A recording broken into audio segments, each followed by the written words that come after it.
Part 1. George and Lisa are overseas students studying in Britain. They are returning home for the summer holidays. First, you have some time to look at questions 1 to 3.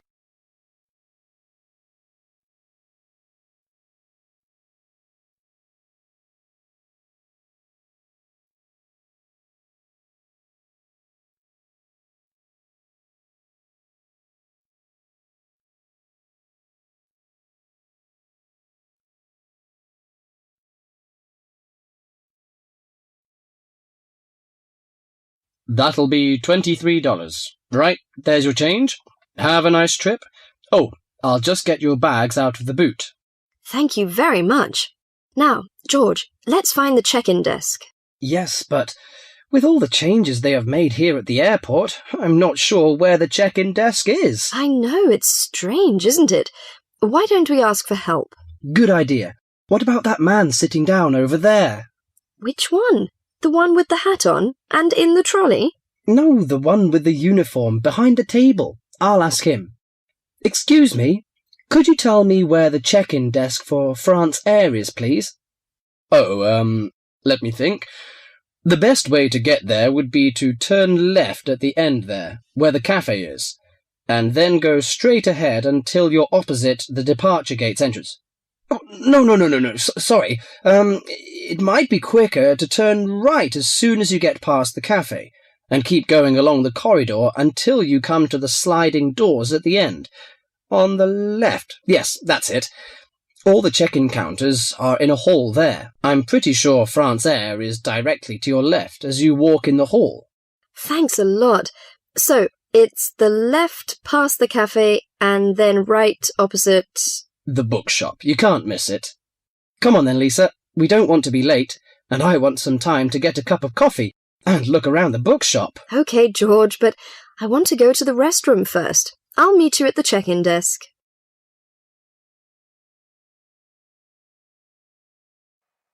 Before you hear the rest of the conversation, you have some time to look at questions 4 to 10.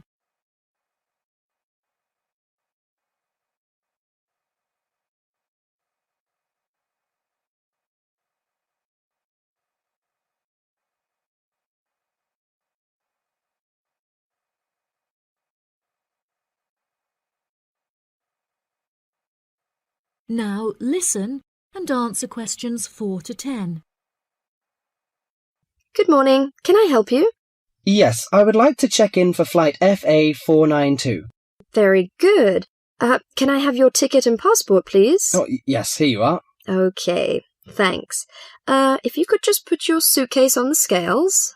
Oh, I have this extra box that I want to take as well. OK, well, that's extra luggage, so I'll have to get you to fill out an excess baggage declaration certificate. It'll cost extra, I'm afraid. Let me see. $40 exactly, if the total value of your contents is under $400.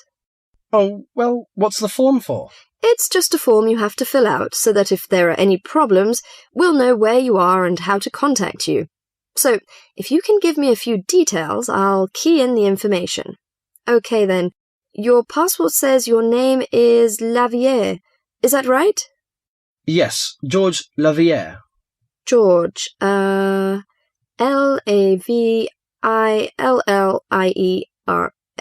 Good.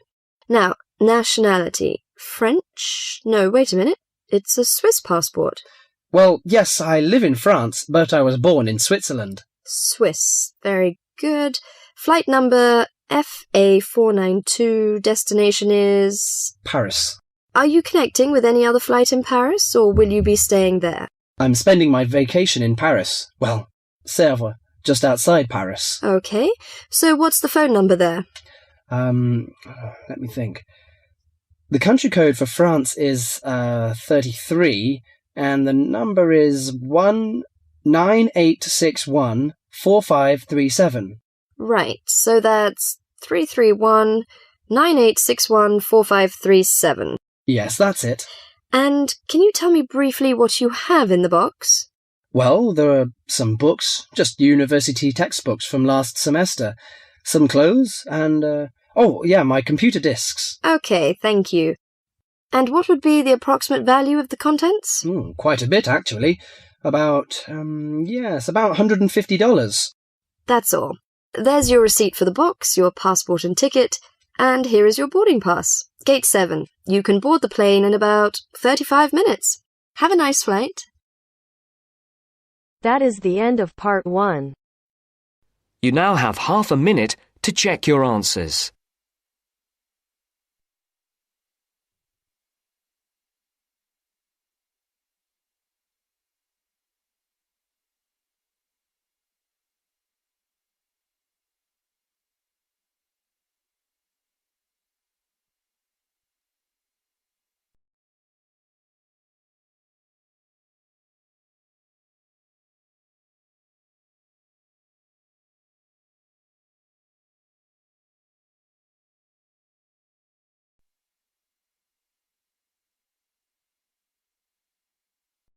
Now turns to part 2.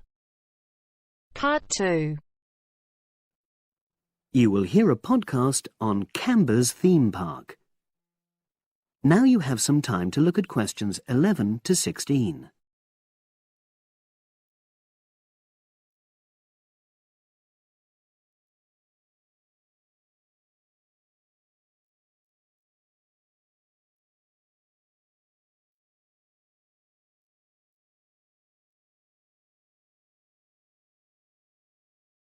Now listen and answer questions 11 to 16. Welcome to Canberra's Park podcast.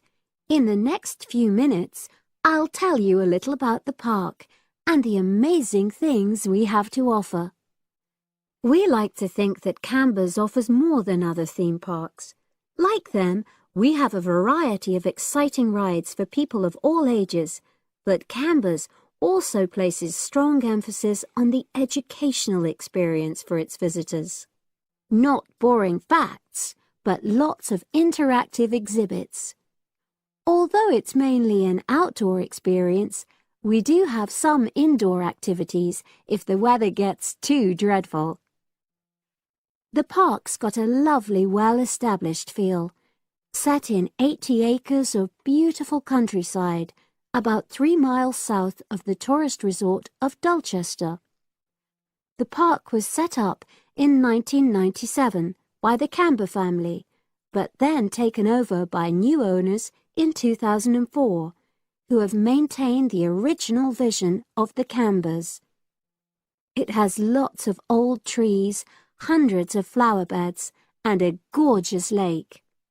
Canberra's has over 45 different rides, exhibits, and arcades. All but one of these is free once you've paid your entrance fee. We charge a small fee for our newest ride to reduce the length of the queues. You don't pay anything for parking. A family ticket for a family of 4 works out at about £8 per person, which is amazing value.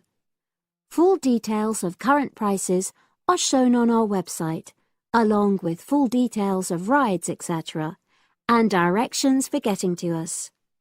We also have a number of special offers. For example, if you live locally, why not join our Adventurers Club, which entitles you to 50% off ticket prices all year round, and a special lane for all rides and exhibits, which means you don't have to wait to get into any part of the park. See the Offers tab on the website. We've recently added a number of new exhibits to the park, and we're particularly proud of our Future Farm Zone, which houses over 20 different species of animals, from chipmunks to dairy cows. The emphasis is on getting near to the animals. All of them can be petted, and you can buy food for feeding the animals. Many of our younger visitors say that this is the high point of their visit. And speaking of food, don't let the animals have all the fun. We have a total of 7 different catering outlets on the site.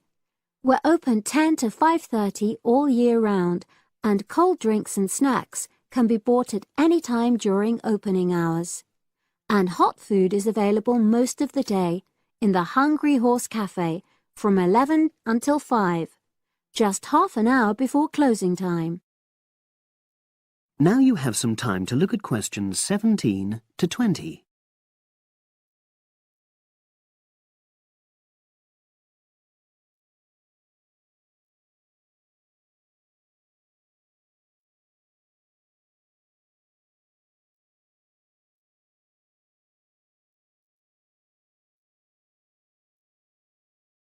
Now listen and answer questions 17 to 20. Now we want all our visitors to have an exciting time when they come to the park, but our first priority must be safety. Parents and guardians know their children's behaviour and capabilities, but here at the park we have set certain conditions for each of the rides to ensure that all visitors get the maximum enjoyment out of the experience and feel secure at all times. There are 4 major rides at the park. Our newest ride is the River Adventure, which is designed to reproduce the experience of whitewater rafting. No amount of protective clothing would make any difference, so only go on this ride if you're prepared to get wet. Children under 8 can go on this ride, but all under 16s must have an adult with them. Not all of our rides are designed for thrills and spills. Our Jungle Gym roller coaster is a gentler version of the classic Loop-the-Loop, specially created for whole family enjoyment, from the smallest children to elderly grandparents, suitable for all levels of disability and health conditions. Carriages have comfortable seating for up to 8 people with safety belts for each passenger, which must be worn at all times. Sit back and enjoy the scenery. One of the best established and most popular of Canberra's rides is the massive swoop slide. Whiz down the polished vertical slide 9 meters in height and scream to your heart's content. There are no age or height restrictions. Be careful though, you must have on long trousers so you won't get any speed burns.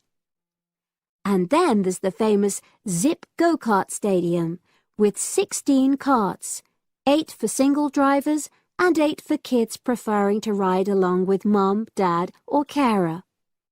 Take part in high-speed races in our specially designed Formula 1 style karts, but no bumping other karts, please. All riders must be above 1.2 meters because they have to be able to reach the pedals, even in the shared karts. Full details of all safety features are available on our website at www.canberraspark.com. So come and make a day of it at Canberra's theme park.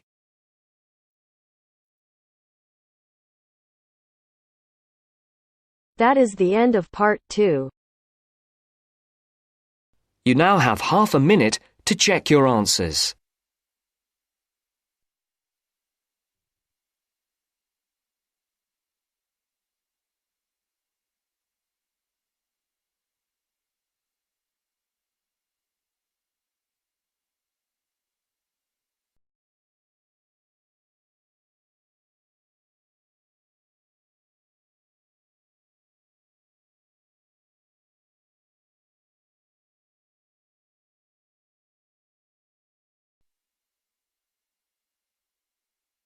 Now turns to part 3.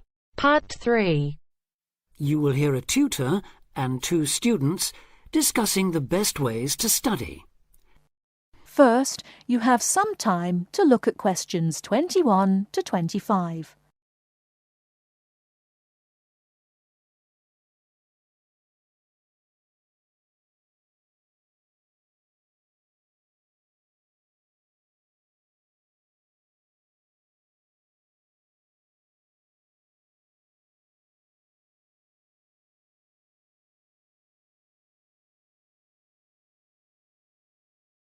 Now listen carefully and answer questions 21 to 25. Well, how are you both settling in? Fine. Yes, no problems. So far, anyway. Good. Remember that as your personal tutor, I'm here to help you if you do have any difficulties. Now, as you know, lectures start on Monday, so I thought we'd look at a few ways of making the most of them, especially in terms of the notes you take. Let's begin by thinking about what you can do before you even go to the lecture. Any ideas? Make sure you're up to date with all the background reading, so you know plenty about the subject already. Yes, that's essential. The lecturer will assume you have that knowledge. Anything else, Carlos? Well, check what the topic's going to be. Of the lecture, that is. I'd go a bit further than that and consider what the content may be. Then you could ask yourself some questions that you want answering, and listen out for the relevant information during the lecture. Okay. Now that brings us to the lecture itself and the actual business of writing notes. But there's a lot to deal with there, so we'll come back to that later. What I'd like to do for the moment is continue with the process of note-taking and move on to the next stage. Any suggestions for what that might be? When the lecture is over, you mean? Yes, once you're able to sit down somewhere quiet with your notes. Read them? More than that, you need to make sure they'll still make sense to you weeks, months later. Edit them? Yes, that's what's needed. It's well worth spending a few minutes on it. Any missing words, anything difficult to read, things you didn't have time to jot down, now is the time to do so, while everything's still fresh in your mind. Right. And after that, when's the best time to revise them? When do you think, Carlos? I'd say just before the next lecture, in the same subject. Precisely. That's a vital time to look at them again, for obvious reasons. But it's definitely not the only time. When should you revise them again? A month later, maybe?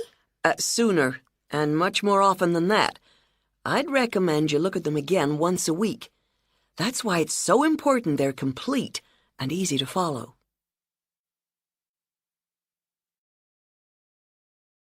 Before you hear the rest of the talk, you have some time to look at questions 26 to 30.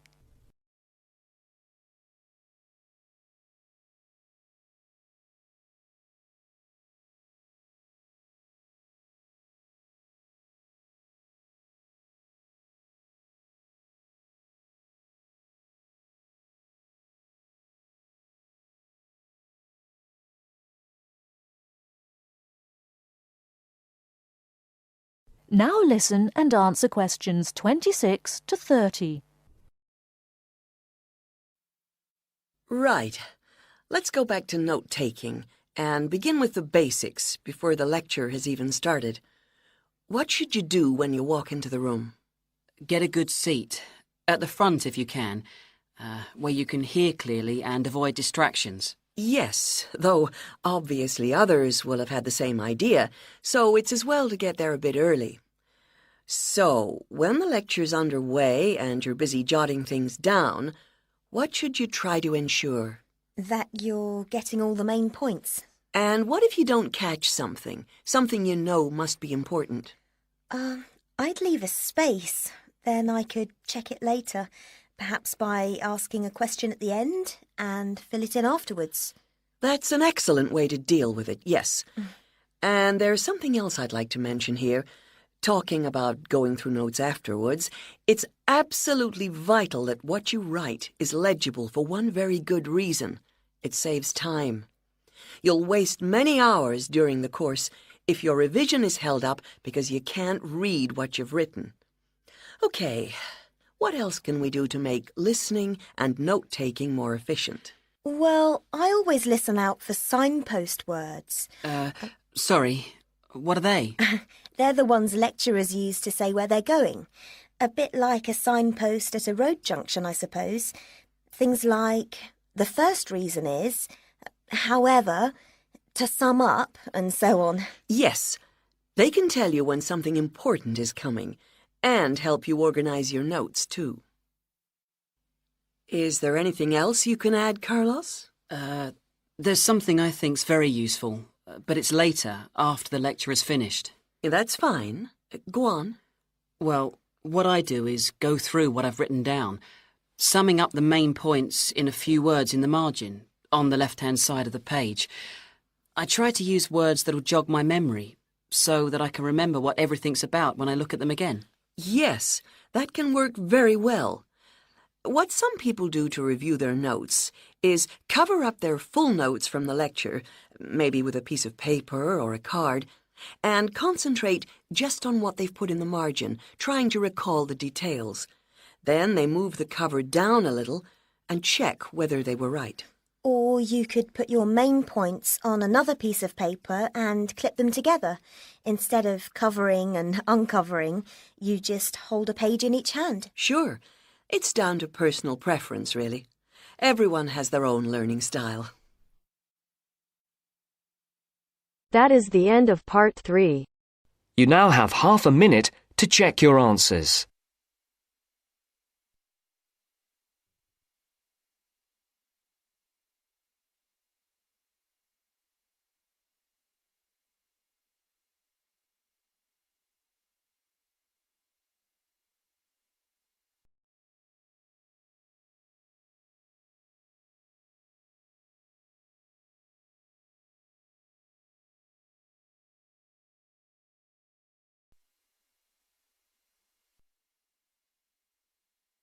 Now turns to part 4. Part 4. You will hear part of a lecture about a place called Cuba PD. Listen carefully and answer questions 31 to 36.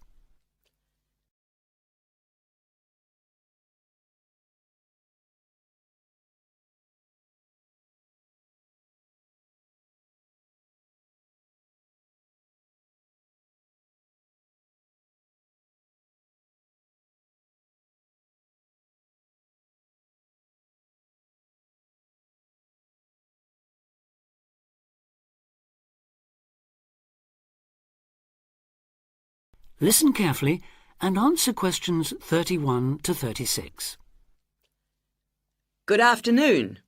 Today, we're continuing this series of talks on the development of the Australian outback with a look at Cuba PD, the desert town of opal mines and underground living, which lies 860 kilometres north of Adelaide and 690 south of Alice Springs.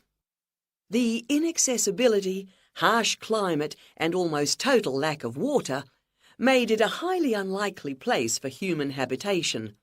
But that all started to change in 1915 with the discovery there of opals, the precious stones which seem to change colour according to their surroundings. Settlements were established following the First World War, when soldiers returning from the trenches of France brought with them the techniques of living below ground in dugouts. The depression of the 1920s and 30s led to many prospectors leaving, but the town boomed again in the late 1940s when shallow new opal fields were discovered, and immigrants from Europe arrived in large numbers after the Second World War. It must be remembered, though, just how hostile conditions were. Daytime summer temperatures reached well over 50 degrees centigrade, winter nights were bitterly cold, and dense dust storms regularly blanketed the town. To cope with this, more and more people began living in disused mines and purpose-built subterranean houses, where the temperature remains at a comfortable 25 degrees all year round, so that eventually around 70% of the town's inhabitants had made their homes beneath the surface. This led to the construction of hotels and even churches below ground, as well as an entire underground shopping centre, the only one in the world.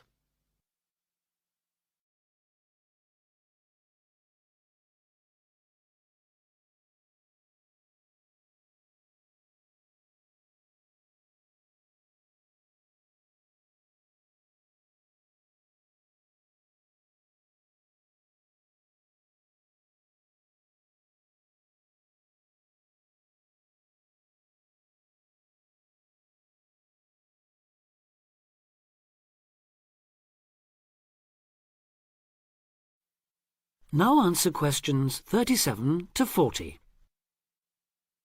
Perhaps not surprisingly, This has now led to the emergence of a secondary industry, tourism. Increasing numbers of visitors come to see the tunnels and the caves with their ventilation shafts, the weird machines lying about in the town, and, just beyond it in the scorched red desert, the conical hills thrown up by the world's biggest opal mines. It's a logical stopping place for travellers too. The nearest town to Coober Pedy is Woomera, in the prohibited area once used for launching space rockets. But even that is an enormous distance away. Within the town itself, there are plenty of hotel rooms and a number of ethnic restaurants. Remember that Coober Pedy is one of the most multicultural places in Australia, with an estimated 45 nationalities represented, and its very own Opal Museum. A short distance from town, there's a section of the enormous barrier that runs thousands of kilometres across the country, the dingo fence, which is meant to keep these predatory wild dogs out of the sheep farming areas. Another attraction just outside town are the sets of various films made there, including Mad Max 3, as well as The Red Planet and Until the End of the World. Names that reflect the harshness of the terrain and temperatures there. The name Coober Pedy, incidentally, comes from an Aboriginal expression meaning white man's hole in the ground. Next, I'd like to go on to talk about Broken Hill, another mining town, but one that...